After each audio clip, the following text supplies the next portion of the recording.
You know that feeling when someone goes from royal fairy tale to full-blown Hollywood chaos? Well, buckle up, because Meghan Markle's dream Netflix deal is unraveling faster than anyone could have imagined. What was supposed to be her big moment, a powerful pivot from Duchess to media mogul, is now turning into an absolute disaster. And Netflix? Oh, they are freaking out behind closed doors. Let's rewind.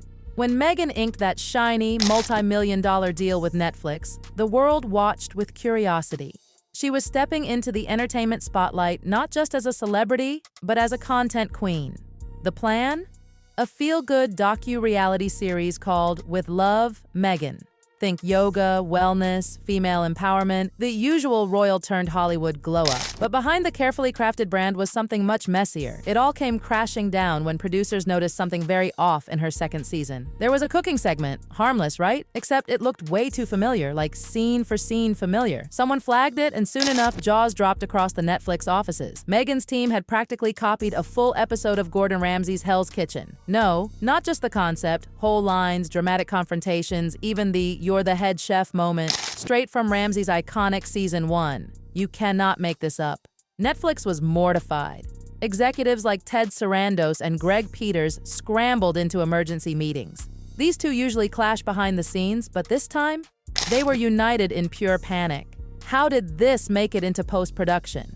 How had Meghan, with her creative control and high expectations, let this happen? The cooking episode was immediately scrapped, yanked from every version of the show. But here's the twist. They didn't hand Meghan a new script. Nope.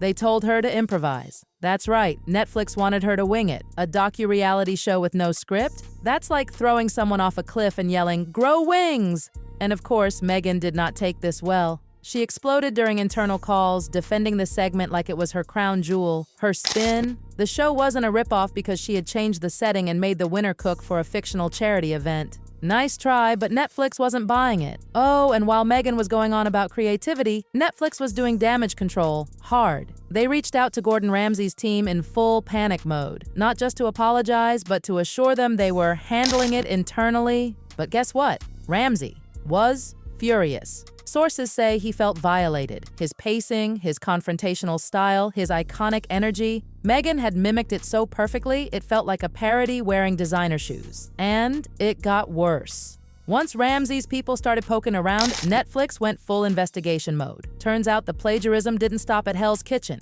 Bits from Rachel Ray's show? Check. Vibes from the Kardashians? Oh yes. Even scenes straight out of old-school Food Network competitions. Meghan's original series was a mashup of borrowed ideas, stitched together into what one exec called a Frankenstein production. But Meghan, she brushed it off, said all creators borrow a little, except Netflix found lines copied word for word. That's not inspiration. That's lifting dialogue like you're Control-C, Control-Ving from cable TV. Then came the final nail. Test audiences. Netflix let a few viewers preview the upcoming episodes. And their reactions? Brutal. People instantly noticed the similarities. Some even joked Meghan had spent a weekend binge-watching Food Network and then hit record. The biggest red flag wasn't even the quality.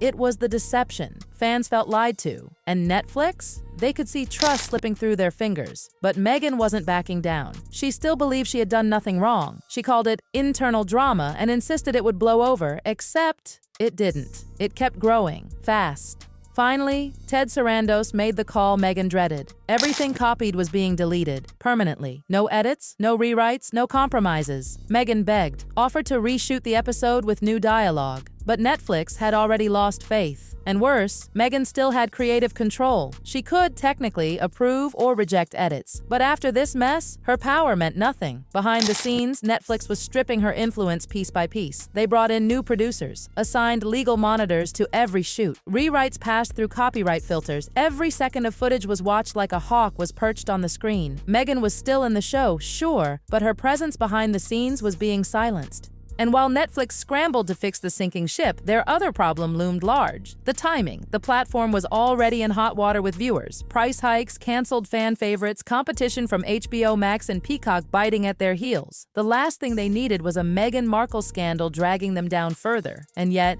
here they were, caught in a legal and creative storm of Meghan's making. As the damage spiraled, the panic at Netflix turned into full-on strategy mode. Legal teams combed through every inch of With Love Meghan, looking for anything that could blow up in their faces next. And, oh boy, they found more than just a few red flags. The deeper they dug, the more it looked like Meghan hadn't just made a mistake. She had built an entire season out of borrowed content. A bit from Rachel Ray here. A visual cue straight from Keeping Up with the Kardashians. A challenge that looked suspiciously like a chopped rerun. Meghan had essentially created a glittery, high-budget remix and sold it as her own. When asked about it, Meghan shrugged. She called it creative inspiration, claiming everyone pulls ideas from somewhere. But Netflix wasn't laughing, especially not when audience feedback started pouring in. Viewers were livid. They didn't just criticize the show, they called it lazy. Some fans even created side-by-side comparison videos that went viral on TikTok, showing Meghan's scenes next to the originals. Millions watched.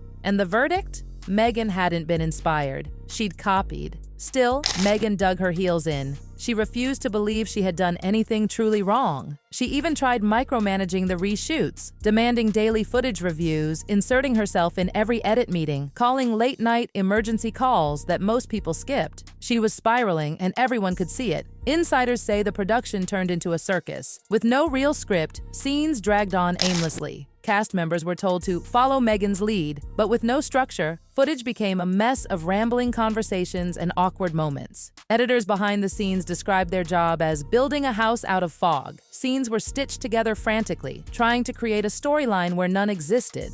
Worse, people on set were burning out. Background actors stopped showing up. Crew members walked off. The atmosphere shifted from excited and hopeful to bitter and drained. Meghan, once the show's heart, had become its burden. Some whispered she was paranoid. Others said she acted like nothing was wrong. Either way, morale was at rock bottom. Meanwhile, at the top of Netflix, decisions were being made. Quietly, executives began drafting an exit strategy. They couldn't just pull the plug, not without creating a media firestorm. A Meghan Markle show disappearing overnight. That would light up every gossip blog and Twitter feed in existence. The plan instead? A slow, subtle fade. No more marketing, no trailers, no hype, just let it drift into obscurity. But that didn't stop the backlash. Entertainment blogs picked up the story. Headlines screamed, "Meghan in plagiarism scandal." TikTok detectives kept posting receipts. Fans were furious. And Gordon Ramsay's name trended more than once, his fans demanding justice. Though Ramsay never made an official statement,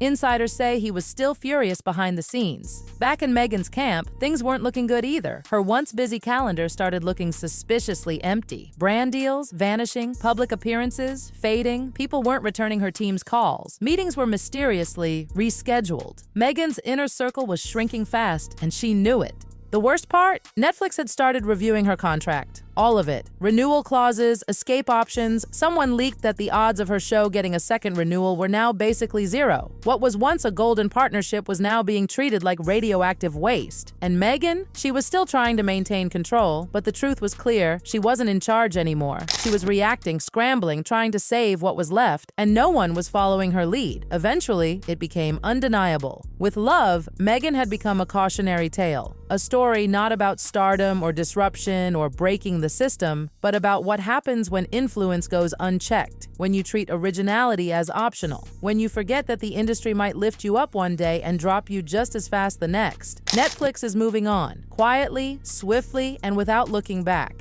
The press will eventually move on too, but for Meghan Markle, the stain from this Netflix disaster won't wash off so easily. What began as a shining moment to reinvent herself has now left her battling to hold on to her brand. And the saddest part? She still doesn't seem to realize just how much she's lost. In the end, with Love, Meghan didn't just flop. It exploded on impact, taking with it Meghan's credibility, her Hollywood ambitions, and a massive chunk of Netflix's trust. What was supposed to be her comeback story turned into a slow, painful unraveling played out in boardrooms, editing suites, and TikTok breakdowns. And while Netflix is already sweeping up the mess and moving on to the next shiny project, Meghan is left standing in the ruins of her own empire, blindsided, isolated, and still trying to pretend everything's fine. But Hollywood has a short memory. Unless you give it a scandal it can't forget. And this one? Oh, it's going to haunt her for a long, long time.